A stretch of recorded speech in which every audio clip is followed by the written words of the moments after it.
sebelum kita megang boneka, beliau sudah lebih lama megang boneka Kak Seto itu dengan jarum wele. Yaitu siapa? Tokoh boneka saya si Komo dulu ya. Oke, terus langsung saja mari kita sambut dengan tepuk tangan yang meriah Kak Seto.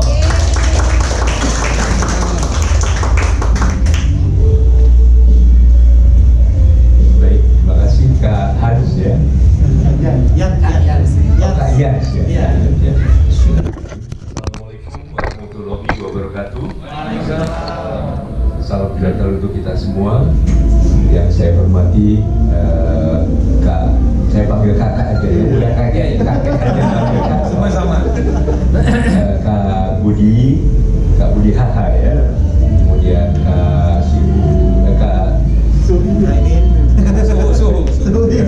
Kak Suhu Imin ya, Kak Imin aja, Kak Ara dan kakak-kakak semua yang ada di sini. Ya memang merupakan suatu kebanggaan saya bisa ikut dalam organisasi yang luar biasa ini. Nah, saya hanya ingin nanti coba kita bahas juga lebih jauh lagi. Kalau istilah-istilah magician saja diganti juga pesulap. Kemudian apa? Ya, kalau profesional misalnya psikologis jadi psikolog, psychiatrist jadi psikiater. Nah, apakah ventriloquist juga ada Indonesianya misalnya? Dulu saya pernah bicara dengan Kak Gatot Sunyoto waktu itu, apa kira-kira bahasa Indonesianya? Nah, beliau hanya mengatakan ya kalau yang paling sederhana suara perut katanya. Nah, apakah namanya surut atau bukan? Jadi super. Jadi apapun namanya nanti mungkin perlu kita ini kan supaya juga lebih populer, lebih banyak mengenal bahwa ini adalah sesuatu yang bisa juga dilatihkan kepada anak-anak muda atau bahkan anak-anak. Karena ternyata cukup banyak anak-anak juga yang mempunyai bakat yang hebat yang kemudian juga bisa menjadi profesi. Dan ini juga harus menjadi semacam bagian dari artis ya. Kalau ada artis pelawak, ada artis pesulap, kemudian apalagi artis penyanyi, pemain film dan sebagainya. Nah ini juga pemain suara perut misalnya begitu. Jadi dipopulerkan bahwa ini sesuatu yang sangat ilmiah, sangat mudah dilakukan kalau itu dilatih dengan baik. Selain unsur bakat ada pelatihan, sehingga mungkin juga organisasi dari Super Indo ya namanya. Suara perut Indonesia. Pokoknya nanti bisa dicari dengan cara-cara yang kreatif sehingga betul-betul lebih mengindonesia. Itu ada sekedar gagasan saya, tapi ini suatu organisasi yang bagus sekali dan kalau bisa didorong betul-betul ke arah internasional, ke arah nasional sehingga menjadi bagian dari organisasi internasional.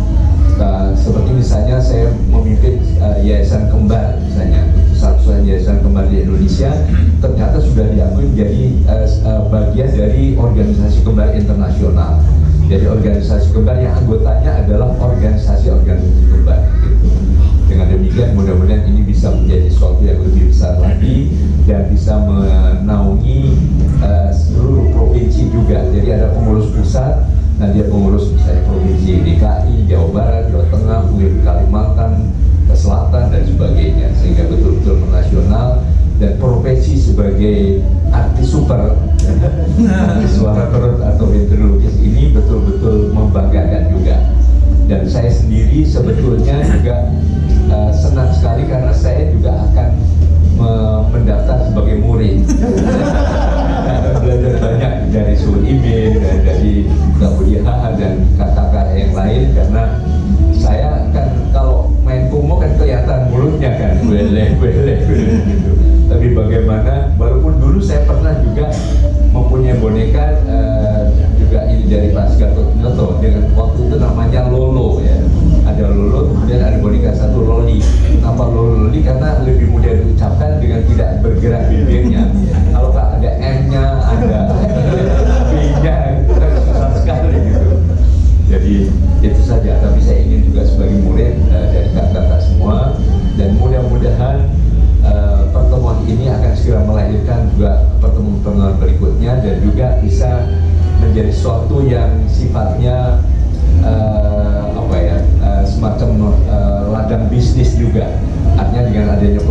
pelatihan, kemudian pelatihan itu cukup profesional, mungkin juga ada kurikulumnya dan sebagainya, sehingga anak yang mengikuti kegiatan yang diselenggarakan oleh nama lama Fan Indo, nama barunya terserah apa Super Indo atau apapun juga, itu akan membanggakan bagi para pesertanya dan juga akan semakin menambah jumlahnya para artis-artis suara perut atau heteronis di Indonesia ini.